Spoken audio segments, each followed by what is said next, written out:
She left the bedroom lights on. I make a living teaching rooms how to flirt.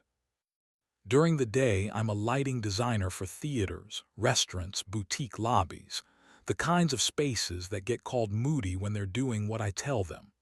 I talk to architects the way a violin whispers to a bow, about angles and dimmers, about the difference between a shadow and a secret, about how warm amber at 20% can make a stranger feel like they've always belonged in that chair. I'm good at it, maybe too good. At home, light is how I keep score without keeping score. The hallway is 1900 Kelvin at midnight, so it forgives bare feet. The kitchen comes up like a sunrise when the kettle starts to murmur. The bedroom, our bedroom, knows the phrase soft and obeys without asking for examples. My wife, Kira, used to love that I could rehearse a sunset with my thumbs. She's a publicist, the sort who can convince a press list to fall in love with a napkin ring if the napkin ring has a good backstory. When we met at a restaurant opening, I was crouched on a ladder trying to persuade a stubborn Edison bulb that it wanted to be romantic. She watched me work like I was writing a poem only she could read. The general manager introduced us. She touched my wrist as if it were the dimmer for the entire room and said, "Do you ever leave things dark on purpose?" "Only when the scene needs honesty," I said. We learned each other's switches fast. In the mornings, I made coffee under a pool of light that turned steam into choreography. At night, she told me about clients who needed adjectives more than sleep, while I tuned the apartment down to the exact color of yes. We laughed in the shower. We kept promises by accident and on purpose. The first time she slipped on my shirt and padded to the kitchen wearing nothing but sleeves and a grin, she looked up into the pendant glow and said, "You're going to ruin other men for me." I told her I'd try not to.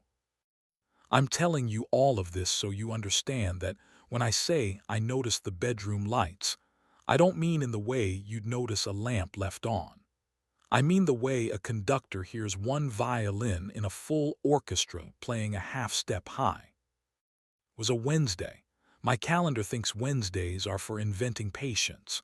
I got home late from programming a bar where the concept was 1930s train compartment that learned to read poetry. The place smelled like varnish and intention. When I opened our front door, the apartment held still.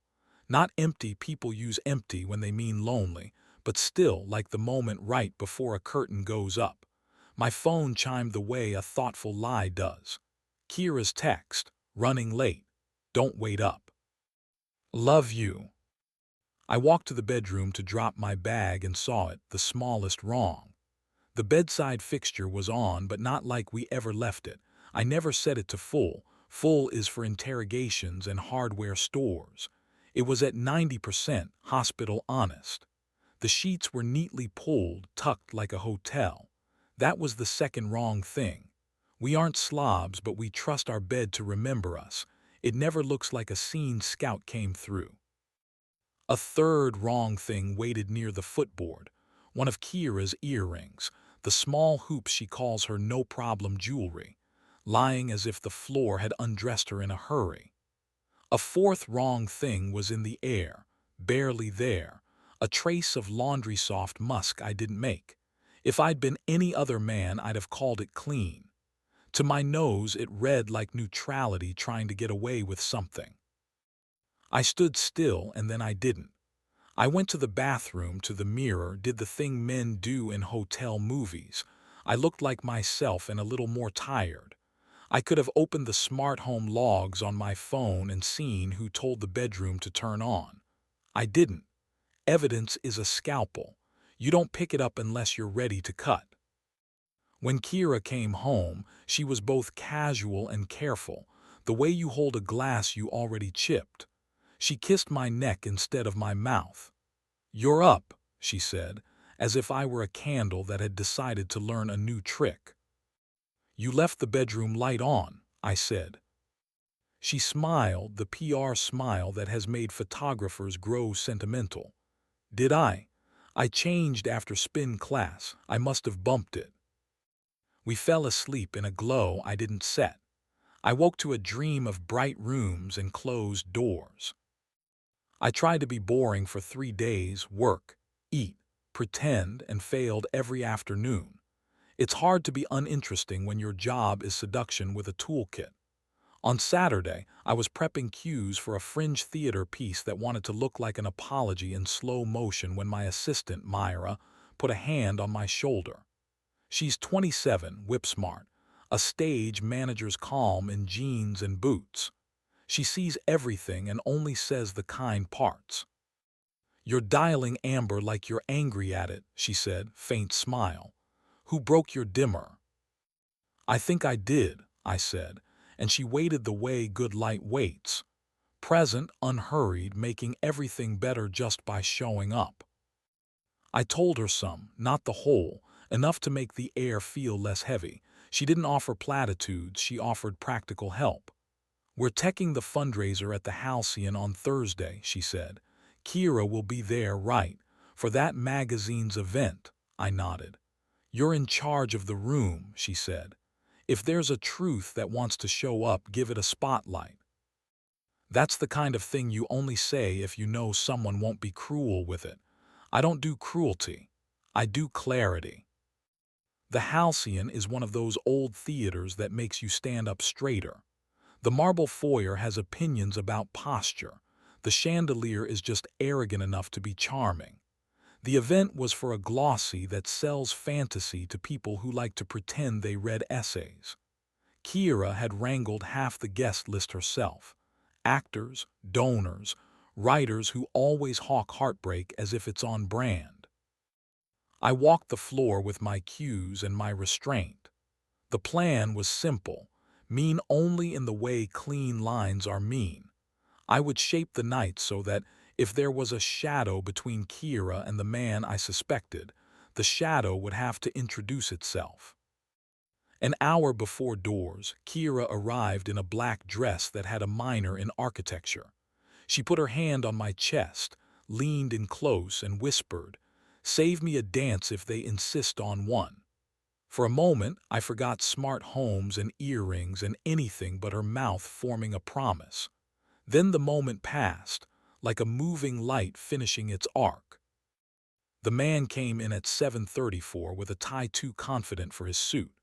I recognized him from a profile I hadn't meant to read, an investor who makes restaurants his hobby and women his brand. He moved like a person who never has to turn around to check whether anyone followed him because someone always does. He and Kira found each other without looking like they were looking. I told the lobby to warm up a little, and it did, and no one knew why the room suddenly felt more permissive. If you've ever watched two people who shouldn't be touching pretend not to touch, you know the choreography, the careful distance, the shared peripheral vision, the way their laughter ricochets but never quite breaks into the air. My job is all about gaze. Where light goes, eyes go. Where eyes go, stories decide they're ready to be born. At 8:15, the editor made a speech about community and the importance of soft power in hard times. I brought the house down to a hush and lifted the chandelier just enough to make it breathe. Kira stood near the side arch with the man in the too confident tie. She cued the right shoulder to tilt toward him at exactly the degree that says colleague and conspiracy in the same whisper. I moved the center wash 5 feet left and watched their faces shift in that half-second people think no one sees. Myra's voice in my ear, "You okay?" "Working," I said. "Copy that." When the band started, couples drifted toward the marble as if it were a soft promise. The editor coaxed Kira to the floor. The investor stayed under the arch. I stepped down from the booth and went hunting for courage. I found it leaning on a column. "Still want that dance?" I asked Kira when the first song ended and the second began like an apology. She smiled with her mouth and something else with her eyes. "Always." We moved the way people who know each other's grocery lists do. Easy, close, with no tricks. The band put a saxophone on the air like a warm hand. I felt her shoulder under my palm, the zipper's ladder through satin.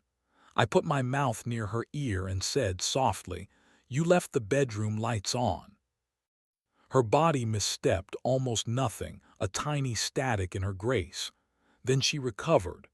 "You never could leave a scene alone," she said, light as ice in a glass. The song ended.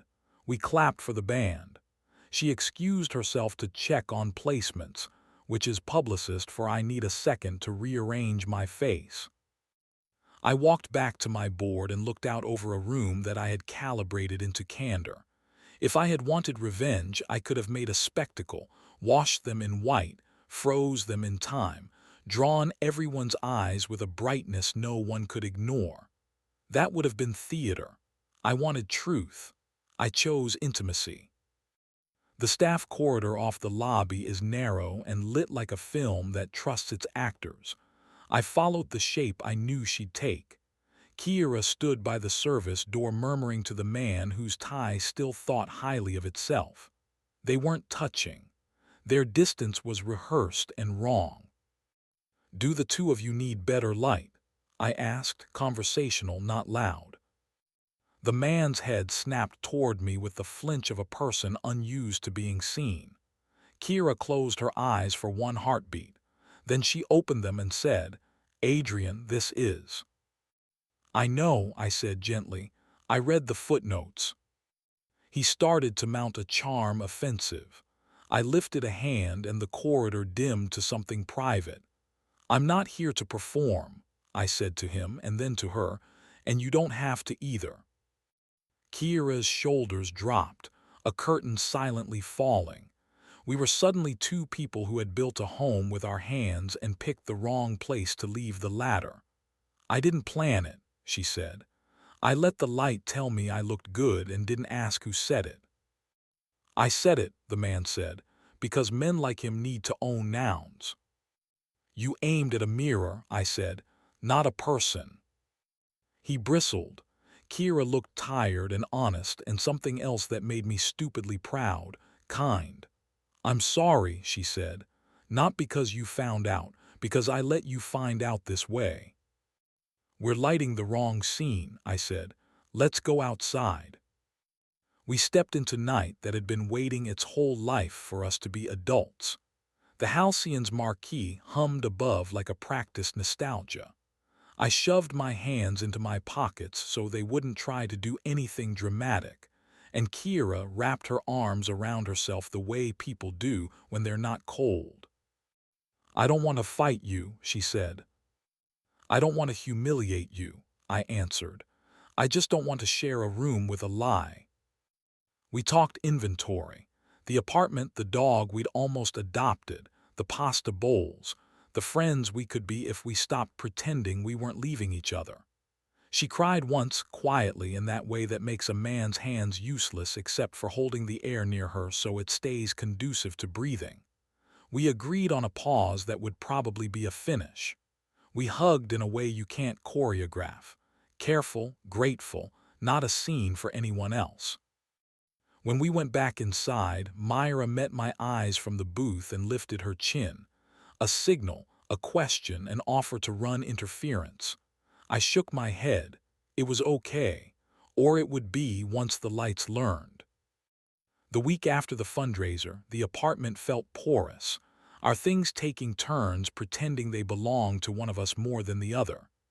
Kiera moved into a sublet near her office with floors that would love her until someone else did. I stayed. I slept with the bedroom light at 10%, the color of not lying. Myra stopped by after loadout one night with a paper bag that smelled like broth and responsibility. We ate on the couch without coasters, which felt like betrayal and freedom. She tucked one foot under her thigh and balanced the soup between her palms the way you cradle a word you don't want to spill. "Do you ever leave things dark on purpose?" she asked, eyes on the window, voice soft with mischief.